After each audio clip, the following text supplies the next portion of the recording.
ಬೆಳಗಾವಿ ಜಿಲ್ಲೆಯ ಕಿತ್ತೂರು ತಾಲೂಕಿನ ಹುಣಸಿಕಟ್ಟಿ ಗ್ರಾಮದಲ್ಲಿ ದಿನಾಂಕ 4/2/2014 ಪ್ರಾರಂಭಗೊಂಡ ಸಹರಾ ಮೀನುಗಾರರ ಸಹಕಾರಿ ಸಂಘ ಮೀನುಗಾರರ ಅಭಿವೃದ್ಧಿಗಾಗಿ ಹಲವಾರು ಕಾರ್ಯಕ್ರಮಗಳನ್ನು ಮಾಡ್ತಾ ಬಂದಿದ್ದು ಸಂಘವು ಈಗ 418 ಸದಸ್ಯರನ್ನು ಹೊಂದಿದೆ. ನಮಸ್ಕಾರ, ನಾನು ಬಸವರಾಜ್ ಮಾತಾಡ್ತಾ ಇದ್ದೀನಿ, ಪತ್ರಕರ್ತರು. ನಾನು ಮೊನ್ನೆ ಒಂದು ಕಿತ್ತೂರು ಸಚಿವ ಮಿನಿಸ್ಟರ್ ಮಂಕಾಳ ವೈದ್ಯ ಅವರೇ ಕಿತ್ತೂರು ಭಾಗದ ವಿಶೇಷವಾಗಿ ಮಲಪ್ರಭಾ ನದಿ ದಂಡೆಯ ಒಂದು ರೀತಿ ಮೀನುಗಾರರ ಸಮಸ್ಯೆಗಳನ್ನು ಕಣ್ಣೀರಿನ ಕತೆ ವ್ಯಥೆ ನೋಡಿದ್ದೀರಾ ಅಂತಕ್ಕಂಥ ವರದಿ ಉಲ್ಲೇಖನೆ ಈ ಸಹರಾ ಮೀನುಗಾರ ಸಹಕಾರಿ ಸಂಘ ಹುಣಸಿಕಟ್ಟಿ ಇಲ್ಲಿರ್ತಕ್ಕಂಥ ಏನು ಅರ್ಹ ಒಂದು ರೀತಿ ಮೀನುಗಾರರಿಗೆ ಒಂದು ರೀತಿ ನಿಜವಾಗೂ ಫಲಾನುಭವಿಗಳಿಗೆ ಸಿಗ್ತಾ ಇಲ್ಲ ಅಂತಕ್ಕಂಥ ಒಂದು ರೀತಿ ಏನು ಒಂದು ಸುದ್ದಿಯನ್ನ ಈ ಮೌಲಾಲಿ ಮಕಾಂದರ್ ಅಂತಕ್ಕಂಥ ಒಬ್ಬ ವ್ಯಕ್ತಿ, ವಿಶೇಷವಾಗಿ ಅವರು ರೈತ ಸಂಘ ಅಂತ ಹೇಳ್ತಾರೆ, ಅವರು ಆರೋಪ ಮಾಡಿದ್ರು. ಸದರಿ ಅವರು ಆರೋಪ ಮಾಡಿದ ತಕ್ಷಣ ನಾನೇನು ಮಾಡಿದೆ, ಊರು ಭೇಟಿ ಕೊಟ್ಟು ಅವರು ಏನೋ ಮೀನುಗಾರರನ್ನೆಲ್ಲ ಸೇರ್ಸಪ್ಪ ಅಂತ ಹೇಳಿದ್ದೆ. ಸದರಿ ಅವ್ರು ಮೀನುಗಾರರೆಲ್ಲ ಸೇರಿದ್ರು, ID ಕಾರ್ಡ್ ತಗೊಬಂದಿದ್ರು. ಓಕೆ, ವಾಸ್ತವ ನೋಡಿದ್ದೆ ನಾನು. ಏನ್ರಿ ಇಂಥ ಸಂದರ್ಭದಲ್ಲಿ ನಾನು ವರದಿನ ಮಾಡಿ ಕವರ್ ಚೆಲ್ಲಿದ್ದೆ. ವಿಶೇಷವಾಗಿ ಆ ವರದಿ ತುಂಬಾ ಪರಿಣಾಮಕಾರಿಯಾಗಿ ಬೆಳಕು ಚೆಲ್ಲಿದ್ದ ಪರಿಣಾಮವಾಗಿ ಏನು ಸಹರಾ ಮೀನುಗಾರರ ಸಹಕಾರಿ ಸಂಘ ಮೇಲೆ ಆರೋಪ ಮಾಡಿದ್ರಲ್ಲ, ಆ ಒಂದು ನಿಜವಾದ ಫಲಾನುಭವಿಗಳು ಈಗ ನನ್ನ ಹತ್ರ ಬಂದಿದ್ದಾರೆ. ಅರ್ಥ ಆಯ್ತಾ? ಅವ್ರು ಹೇಳ್ತಾವ್ರೆ, ಈಗ ಮೌಲಾಲಿ ಮಕಾಂದರ್ ಅಂತಕ್ಕಂಥ ವ್ಯಕ್ತಿ ಆರೋಪ ಮಾಡ್ತಾ ಇರ್ತಕ್ಕಂಥದ್ದೆಲ್ಲ ಸುಳ್ಳು. ವಿಶೇಷವಾಗಿ ನಾವೆಲ್ಲ ನಿಜವಾದ ಮೀನುಗಾರರು, ನಾವೆಲ್ಲ ಅರ್ಹತೆ ತಗೊಂಡಿದ್ದೀವಿ, ಸರ್ಕಾರದ ಸವಲತ್ತುಗಳೆಲ್ಲ ಸಮರ್ಪಕವಾಗಿ ಸಿಗ್ತಾವೆ ಅಂತಕ್ಕಂಥ ಮಾತುಗಳು ಹೇಳ್ತಾವ್ರೆ. ಹಾಗಾಗಿ ಈಗ ನಾನು ಒಂದ್ ನಿಮಿಷ ಈಗ ಮೀನುಗಾರರ ಸಹಕಾರ ಸಂಘ ನಿಯಮಿತ ಇದು ಬೈಲಾ ನೋಡಿದೆ. ಈಗ ಅರ್ಥ ಆಯ್ತಾ? ಅವ್ರೇನ್ ಹೇಳಿದ್ರು, ಪಿಗ್ಬಿ ತುಪ್ಪಿಸ್ಬಾರ್ದು, ಪಿಗ್ಬಿ ಒಂದ್ ರೀತಿ ತುಪ್ಪಿಸ್ಬಾರ್ದು, ಅದಿಲ್ಲ, ಬಂದ್ ಮಾಡಿಸ್ಬೇಕು ಅಂತ ಹೇಳ್ಬಿಟ್ಟು ಅಲ್ಲಿರ್ತಕ್ಕಂಥ ಹೆಣ್ಮಕ್ಳು ಆರೋಪ ಮಾಡಿದ್ರು, ನಮ್ಗೆ ಯಾರಿಗೂ ಸವಲತ್ತು ಸಿಗ್ತಾ ಇಲ್ಲ ಅಂತ. ಆದರೆ ಮಾನ್ಯ ಮೌಲಾಲಿ ಮಕಾಂದರ್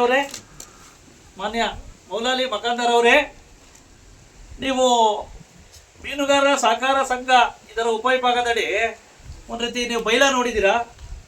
ಠೇವಣಿ ಏನಪ್ಪಾ ಅಂದ್ರೆ 8ನೇ ಠೇವಣಿ ಖಾತೆಗಳು ಹೇಳ್ತೈತೆ, ಸಂಘದ ನಿರ್ದೇಶಕ ಮಂಡಳಿಯ ಸೂಕ್ತ ಕಂಡಲ್ಲಿ ಸದಸ್ಯರಿಂದ ಕೆಳಕಂಡಂತ ಠೇವಣಿಗಳನ್ನು ಸ್ವೀಕರಿಸಬಹುದು. ಚಾಲ್ತಿ ಠೇವಣಿ, ಉಳಿತಾಯ ಠೇವಣಿ, ಮುದ್ದ ಠೇವಣಿ, ಪಿಗ್ಬಿ ಠೇವಣಿ. ಪಿಗ್ಬಿ ತುಂಬಿಸ್ಬಾರ್ದು ಅಂತ ಹೇಳಿದ್ರಲ್ಲಪ್ಪ, ಪಿಗ್ಬಿ ಐತಲ್ಲಪ್ಪ, ಆಯ್ತಾ? ಯಾಕೆ ನೀವು ವಿಶೇಷವಾಗಿ ಸುಳ್ಳು ಆರೋಪ ಮಾಡ್ತಾ ಇದ್ದೀರಾ ಅಂತಕ್ಕಂಥದ್ದೇ ಗೊತ್ತಾಗ್ತಾ ಇಲ್ಲ. ಮತ್ತೆ ಇದ್ರ ಜೊತೆಗೆ ಅರ್ಹ ಒಂದ್ ರೀತಿ ಸೌಲಭ್ಯಗಳು ಅಂತ ಹೇಳ್ತಿರಲ್ಲ, ನೀವು ಎಷ್ಟು ಜನಕ್ಕೆ ನೀವು ಇದು ಮಾಡ್ತಾ ಇದ್ದೀರಾ? ಮತ್ತೆ ಈಗ ನಮ್ಮ ವೀರಾಪುರ್, ಅಮ್ರಾಪುರ್ ಮತ್ತೆ ಹಲವಾರುಗಳಲ್ಲಿ ಒಂದ್ ರೀತಿ ಚುನಾವಣೆ ಸಂದರ್ಭದಲ್ಲಿ ನೀವು ಒಂದ್ ರೀತಿ ವೋಟರ್ಸ್ನೆಲ್ಲ ಕೊಲಾಪ್ಸ್ ಮಾಡಿದ್ದೀರಾ ಅಂತ ಆರೋಪ ಮಾಡಿದ್ರಿ. ಅದಕ್ಕೂ ಸಹ ಅವ್ರು ಉತ್ತರ ಕೊಡ್ಲಿಕ್ಕೆ ಬಂದಿದ್ದಾರೆ. ಹಾಗಾಗಿ ಇದ್ರ ಬಗ್ಗೆ ಇಲ್ಲಿರ್ತಕ್ಕಂಥ ಅಧ್ಯಕ್ಷರು ಬಂದಿದ್ದಾರೆ, ಮತ್ತೆ ವಿಶೇಷವಾಗಿ ಇಲ್ಲಿರ್ತಕ್ಕಂಥ ಮೀನುಗಾರರು ಬಂದಿದ್ದಾರೆ.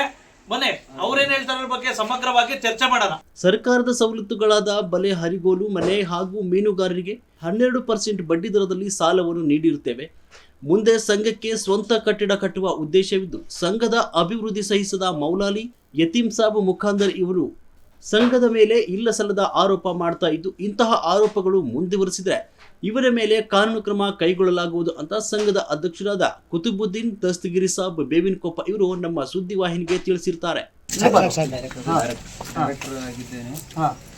ಮೌಲಾಲಿ ಮುಖಾಂದರ್ ಅವರು ಒಂದು ಅಧಿಕಾರಿ ಆಸೆ ಪೂರ್ವಕವಾಗಿ ಇದನ್ನೆಲ್ಲ ಬಹಿರಂಗವಾಗಿ ಹೆಸರು ಕೆಡಿಸುತ್ತಿದ್ದಾರೆ. ಮತ್ತು ಒಂದು ಸಂಘದೊಳಗೆ ಕೆರೆಗಳಿದ್ದರೆ ಬೇರೆದವರಿಗೆ ಊರಿನಲ್ಲಿ ಅವರಿಗೆ ಹೋಗಿ ಅವರಿಗೆ ಅಧಿಕಾರವನ್ನು ಮಾಡಿಕೊಡ್ದಂಗೆ ಮಾಡುತ್ತಿದ್ದಾರೆ.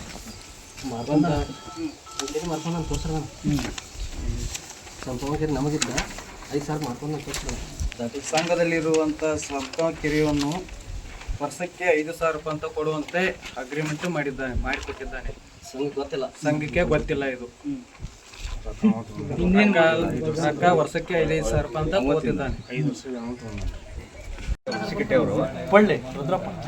ಮೌಲಾಲಿ ಮಕಾಂದಾರ್ ಏನು ಅರ್ಹತೆ ಇದೆ ನಿನಗೆ?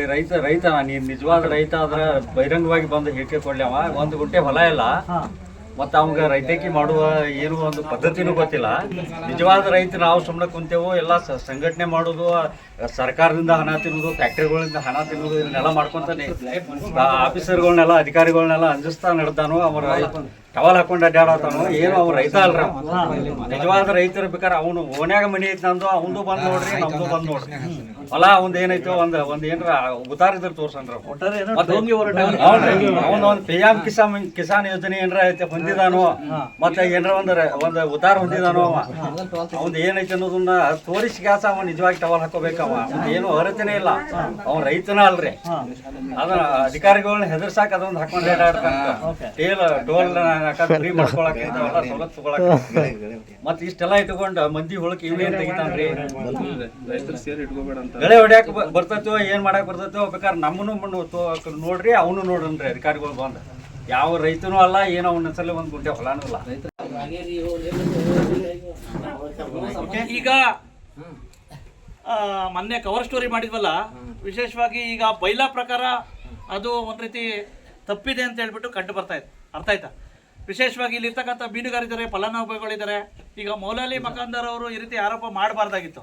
ಯಾಕಪ್ಪ ಅಂತಂದ್ರೆ ನೋಡಿ, ಅವರ ಕುಟುಂಬದಲ್ಲೇ ಸಾಕಷ್ಟು ಜನ ಒಂದ್ ರೀತಿ ಸವಲತ್ತುಗಳು ತಗೊಂಡು ಮತ್ತೆ ನಿಮ್ಮ ರಾಜಕೀಯಕ್ಕೆ ಅಂತ ಹೇಳ್ಬಿಟ್ಟು ಇದು ಮಾಡ್ತಾ ಇದ್ದೀರಲ್ಲ, ದಯವಿಟ್ಟು ನಿಮ್ಮ ಮೌಲಾಲಿ ಮಕಾಂದರ್ ಅವರೇ, ನಿಮ್ಗೇನಾದ್ರು ಹೊಂದಾಣಿಕೆ ಆಗೋದಿದ್ರೆ ಇವ್ರ ಜೊತೆ ಹೊಂದಾಣಿಕೆ ಆಗಿ, ದಯವಿಟ್ಟು ಹೊಂದಾಣಿಕೆ ಅಂದ್ರೆ ಹಂಗಲ್ಲ, ನಾವೇನು ಮ್ಯಾಚ್ ಫಿಕ್ಸಿಂಗ್ ಮಾಡಕ್ ಬಂದಿಲ್ಲ. ಅರ್ಥ ಆಯ್ತಾ? ನೀವು ಎಲ್ಲರೂ ಒಂದ್ ರೀತಿ ಒಳ್ಳೆ ರೀತಿಯಿಂದ ಇದು ಮಾಡ್ಕೊಂಡು ಇವ್ರ ಜೊತೆ ಕೈ ಜೋಡಿಸಿ ಸಹಾರ ಇದಕ್ಕೆ. ಇಲ್ಲಾಂದ್ರೆ ಒಳ್ಳೆ ರೀತಿ ನಡೀತಾ ಇರೋದನ್ನ ಈ ರೀತಿ ನೀವು ಕೆಡ್ಸೋಕ್ಕೆ ಪ್ರಯತ್ನ ಪಡೋಕೆ ಹೋಗಬೇಡಿ. ಅರ್ಥ ಆಯ್ತಾ? ಮತ್ತೆ ಇನ್ನೊಂದು ಹೇಳ್ತೀನಿ, ನಿಮ್ಮ ಹತ್ರ ಏನಾದ್ರು ಸವಲತ್ತು, ಏನಾದ್ರು ನಿಮ್ಮ ಹತ್ರ ದಾಖಲೆಗಳಿದ್ರೆ ದಯವಿಟ್ಟು ದಾಖಲೆಗಳು ಪೂರಕವಾಗಿ ಇದು ಮಾಡಿ. ಅವರು ಒಂದು ರೀತಿ ಪ್ರೊಡ್ಯೂಸ್ ಮಾಡ್ತಾರೆ, ಒಂದು ಬಹಿರಂಗ ಚರ್ಚೆ ಆಗಲಿ ಅಧಿಕಾರಿಗಳ ಸಂಪರ್ಕದಲ್ಲಿ. ಆಯ್ತಾ?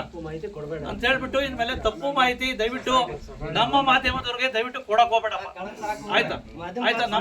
ನಾವು ಮೊದ್ಲಿಂದನೂ ಸಹ ಒಂದ್ ರೀತಿ ಒಳ್ಳೆ ರೀತಿ ಮಾಡ್ಕೊಂತ ಬಂದಿದ್ವಿ. ದಯವಿಟ್ಟು ನೀವು ಈ ರೀತಿ ದಿಕ್ ತಪ್ಸಕ್ ಹೋಗ್ಬೇಡಿ. ಆಯ್ತಾ? ನಮಸ್ಕಾರ. Thank you Basavaraj.